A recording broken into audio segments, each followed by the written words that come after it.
Mini Biodiversity Park sakor mui tuai tlang sipir an tlo lenga hei gate kan hmuang hian gate an lo siam tha khop maya anal po anal fu mai kan lut chawanga chakloka khian parking te entry fee an lo khon na hmun te a mela hei kan thleng chawa kan kalni hi khua thavak lawa chhum jing deuh chhum jing pui chuk mai hei parking na hmun te pon lo ti zau nuam khop mai doi a solama son white topping an lo ti thar boka so skywalk lampang pen na kha anin ka sia a engen siam beldon kan threlaba chuan hei thlang lama hian in thiar na a boka chuan hei api hian entry fee pek na hmun kha alo oma cafeteria ta penia la hian ei tu te po an lo siama ei tu te po order thei ani mi pakhat som ni ani alu man hi chuan ei kanan pe a no pang kum som pathum hoi lam tan chuan a free bokani lama hian asakol mui toi tlang chu pan chawna tur ani a an han kal chawanga thian te pahnih hi ka kalpuya nge thilan thei ngela thilan lei le phot don ani hmela kalawan kal san chau mai anga hei an huang hian step hi mumal takin an siama kan soita kan khan khuwa non lai for lai ani wangin helai kal kong hi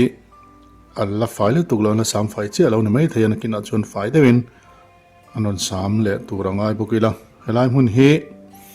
forest department in enkol ning ka ria green india mission noya te green mizoram de te polin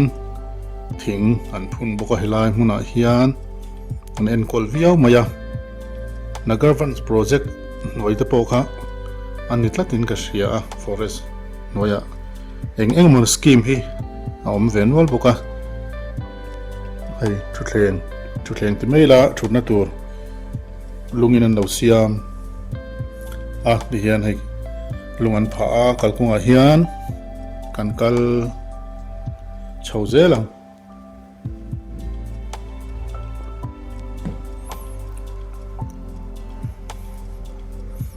la hian nge kan huang o so lai son til zia kalawin tara enge ni en reng sarzu ani hi sarzu ara ei chi kha la hian te hian an lo siam a an ti chet lo nan te kan lungin an lo hung ko an lo siam ani kan kal chho zela la hian enge lo in tar ve don kan shro ei kan soyang khan thuthleng hi khat moi to kin an siam chho zela chol hadam na tur lai tlang akal te ta na chol hadam na tur lo siam zela ni chunga hian enge in tar kan en chin zuwa yanga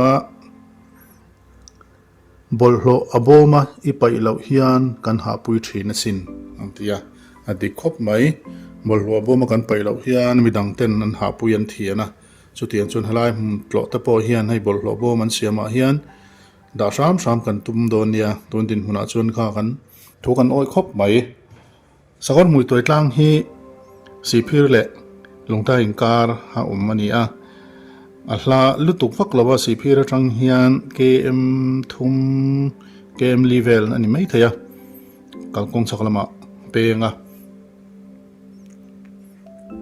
amun hi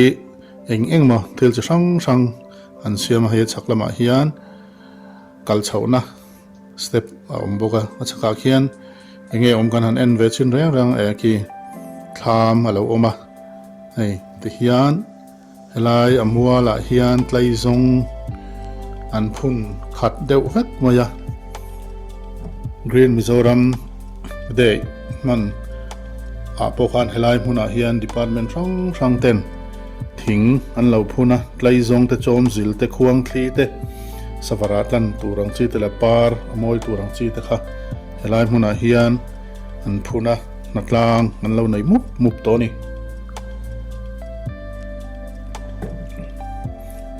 na sin te po an lo phuna ni hi na sin hi October November December chhovela hina par tlang puya helai hmun po hi nakina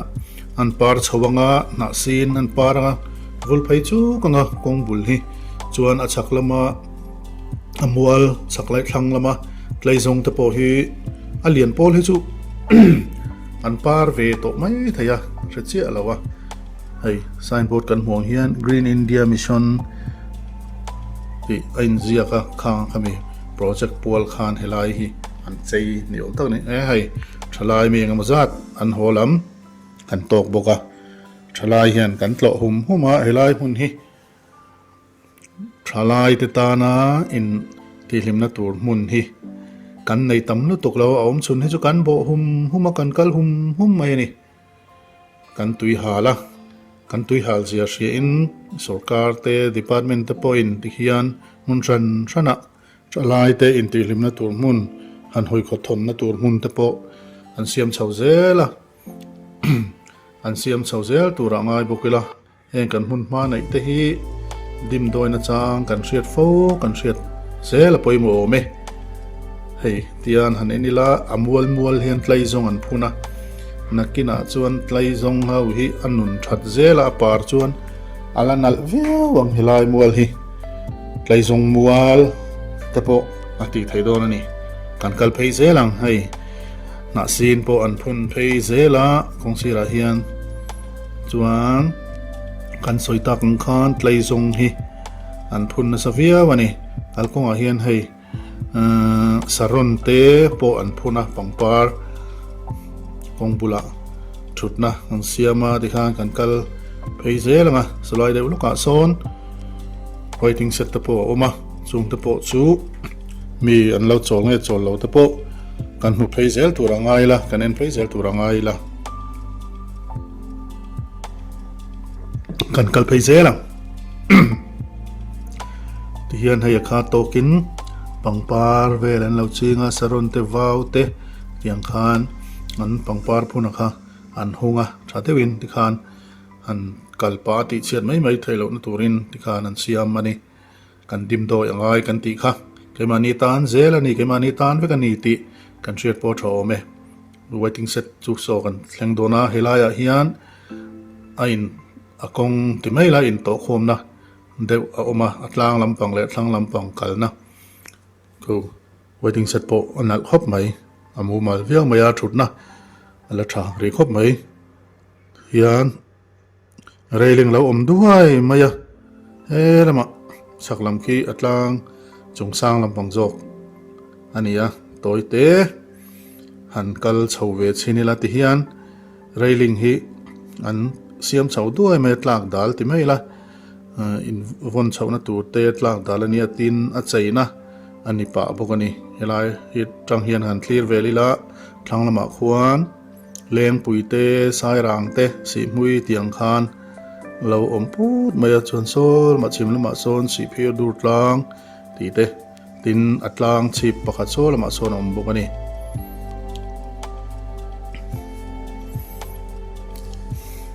kan han fangkualanga kan kal thanga helama hian solam atlang le lampanga son kan bakal swai pot don ani hian kan han clear le zwaya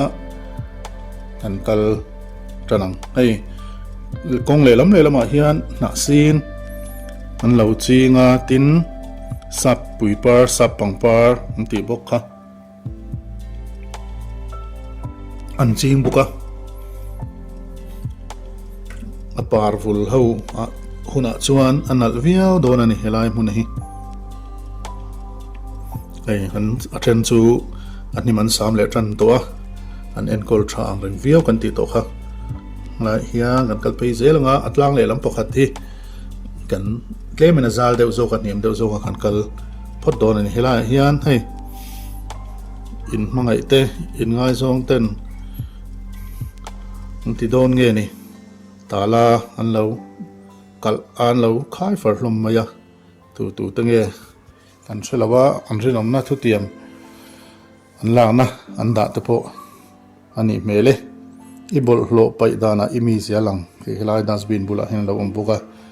dustbin thatak alo om zela kha tokin bol hlo pai na tur bol hlo aboma kan pai zelanga kan nu ma te drop lawin kan kalsan zel doni helai mun hi chet sual theina chet sual ol samna mun ani a helai mun hi alo oma hei laklum thei film khuro ti helai mun ai nan sia kani kan soita kang khan hei sap pui par sap pang par lo par tran boka muanum tran via mai kan kal phei zelang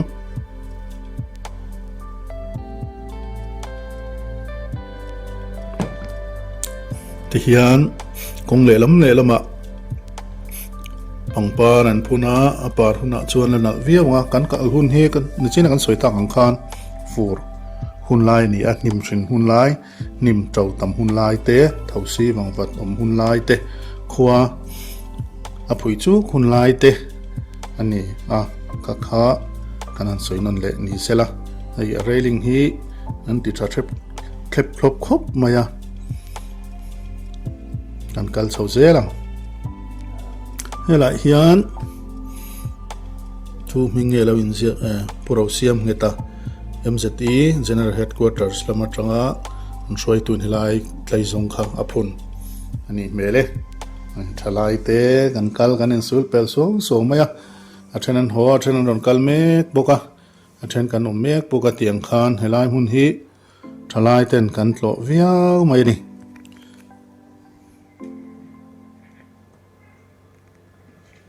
kha tokin thutna hian an lo siama an chol ha dam nan te atang kai via bani an hoile zuai la so lampang so kan thlen tin lampang atlang sang lampang kha ania so lama song skywalk an siam pui tin lo kha a oma an thar thole don nge kan thchi lawa engtim nge man lak zel don kan thelawa kan lo clear phot zel don ani atlang le lampang kha ti hian kan han pan chawa khila khian enge an tar kan en chawang ti khian han thla ten lo la a then ka ten lo in post boka hian en ko zoom khian en ko ka nge ziak kan en chawang atlang sip lai pakhate chu hian kan thleng chho ti chu ania an hoi ko lang so lam so si phir dur tlang kan ti te lam kha ania chuan ei chu ma singa a fi lutuk thelawa hi lam chaklama hian chalfil tlang lampang kha a om bokani chun hei kan han en chinanga ni china tlanglama khu ta tang kan mu kha an lonzo London lunglei Aizawl Paris New York Tokyo Sipir an ko kani ti hian om na lampang kha kan kir thalenga khulai tangkhuan kan cholong khulai tangkhuan an ko hoi kan son dewanga tin venia hian amma kan kal to na tun hun ni law tlema thal deuh hun laia kan kalna video kha zep tela helai tang hian kan enanga tlemin nimte le athing velte a in anglo mai thaya kha kan thathiam don nia winni kan kal hun a hi chuan hei kan huang hian chu ma zinga ruwa atla deuh cher boka a season 4 season lai monsoon season ati hun lai ani boka lai tang hian kan han enanga a thian hun lai te kan lak te tin thal laia kan kal hun lai mi ta khathian kan da ko ba lai tang kan vi hi kan en don ni ti hian khu lama khuan thang lam khu kan han hoi chenanga leng pui sai rang ti te khang kha lo lang thei poka sian hei amuna hi thing chi rang an phun nual maya nakina chuan thing vel hin lian anga alan rom fiao don ni boro yan mi hei mi tam hun lai deuh takan han nga bokati hian hei ama kan kalna video kha thalai te kal nem khop mai khi khu la ya khwan ichina tala om na lai vela kha an bor lai mai a then an lawin po sa then anan kalme ka then an ho boka thian ho arwal hu ho te in kan kala mun nuam mun theng tho lam hi chu kan pan rui maya kan kal rui mai ni aizola trangin atnai boxia an len kol vel nan arem chang boxia ki lama ki atlang sip lampang kha kan han en chawa thenan lo chuk thamek bokani chon khu thenan chaumek boka chena kan soita kan khan hei helai a hi video hi season ni thal hun lai le fur hun lai dewa video kha kada kopa chu wang chuan tunami hi ko kalkong te po a fai hun lai ania hian hei thalai non kal hun maya vinia kan kal hun a hi chu khulai kong te po khu atnima kan ashing boka lama hin hei thing an phun hawa lian deuh to hawa khati hian kan an highlight a ai kopui nei te an kala thian ho te yang khan kan sikim khop mai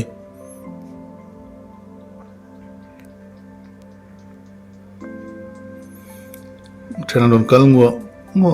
thenan ho zela a then kan chol kan ha dam me bokani kan soita kan khan helai mun hi sarkar in a en kolina chaibol a nuam a ti chi phian mai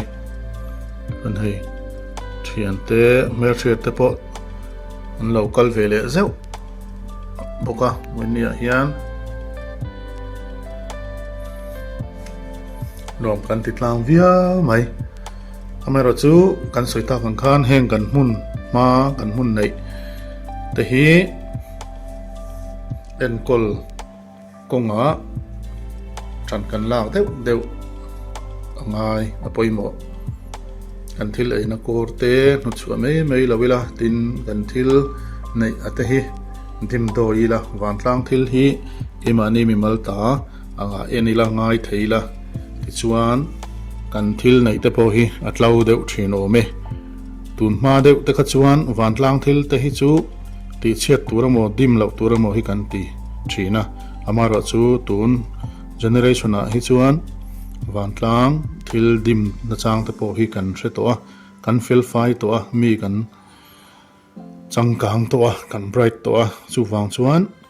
wan tlang thil sarkar thil te po hi dim doina chang kan hreto a atlo to boka heng te hi hrathar zelila chomnong zelila a thabok o me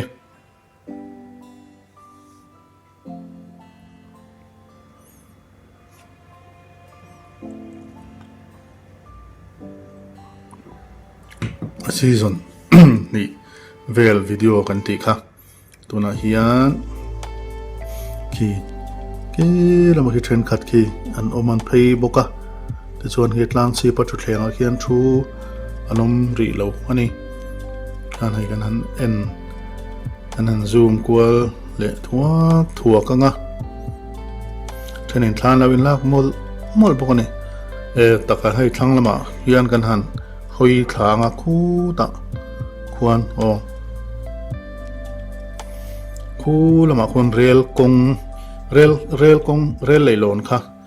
hi engti thlang hai ka chi lawa sangni somni palia rel kong chim kha khu lai khuan khu lo lang theya a chim bala kha khu sukul mu tu lang tang lo lang chiang khop maya khu ta khon oma kan han lai tang hen lo lang chiang khop mai kan han zoom zwa yani kha ti hian atlang chip sang la kha song kan ena so lampang so lungdai kong ania chak lampang ki lai tlang pong ki skywalk an siam an palm tree la omna lam kha ki lai khi tuna mual pong pani kan mu lai khi ani an chun zom le don nge kan thelo eng tin nge man lak le don kan thelo ma lak le na tur he chu a om tho chuan ni in a hriat bawk ani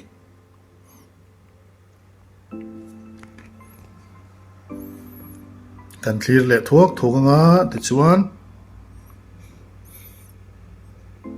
kan thlir le thuak anga kan du tok don hnai mai anga helai vel katia kan han mu thei pak hi a om vak klem lawa kan cover kim thokat viau chuan a hriat ani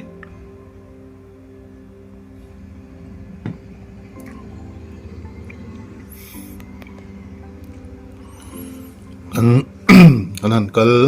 thlanga hei la hian rihnim kung alo oma an du travel mai nakina ala hlim du yanga ara sawa ten an la tlananga a hlim hnuaya nula tlangwal thalai te kan la chol du dona ala tangkai don khop mai chuan a thlanga hian hei tlai zong te chom zil te khuang khi te an phun buka ki khan an han en kwal thale thuak ang ho pa in kalpa in ti hian an han en thale don ani far hei helai mi hi far ania helai mun chuan a zo atlang sang deuh leka far te pon helai hi chu an ngei viam ani kan kal thlazelang hian kan kal thlanga an vlog pa thlabok anga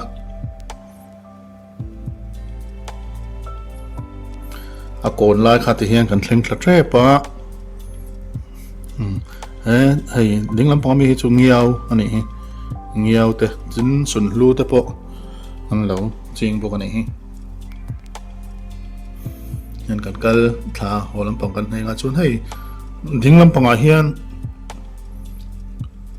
footpath akal phaya footpath kal phaya son so lai son in an sameka an in sakaso eng tur nge ka hrachi lawa waiting set type de ang khachu ania ma se chung lo de chu ani mai theini so lai son so lai top thing son a in rela chu hlia dewa la son in pahni an salea chu eng tur nge ka hrachi lawa nakina an sak zo huna ala hriat ala lang thei thura ngai la thawme hei kan kile anga kalkong sira lelama na sina kan ti kha heng hi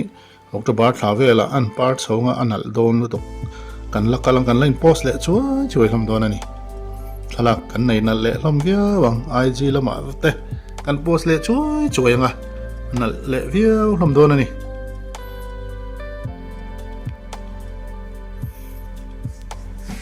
fit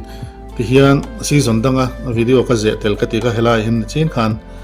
kan hua an om kho an om bo troi mai helai mun a hian thanglam ku khu for kho thiang anti anga kha ani bokani chuan kan hodon nai to kan du tok don nai nga kan video te hian ho pa in ti hian kan han blog phei le anga video te men lo en sak zel ula men la subscribe lo ta kha men lo subscribe zel ula chuan video hi min lo en sak zel turin ka som bok chewa video munom tak in lak mu ngai lo in la tlo ngai lo tapo ani ang chu khang ta kan lakal zelanga kan la tlo zelanga video munom tak kan la ron chop chu sak zel don chu ni in lo clear zel don ania kan kaltir lama tlai zong mual kha hian holama poti hian kan han view zuaya thlang lama khu mual khuan tlai zong khat chup maya nakina chuan alhanal viau donani tikhan kan video te kan du tok donani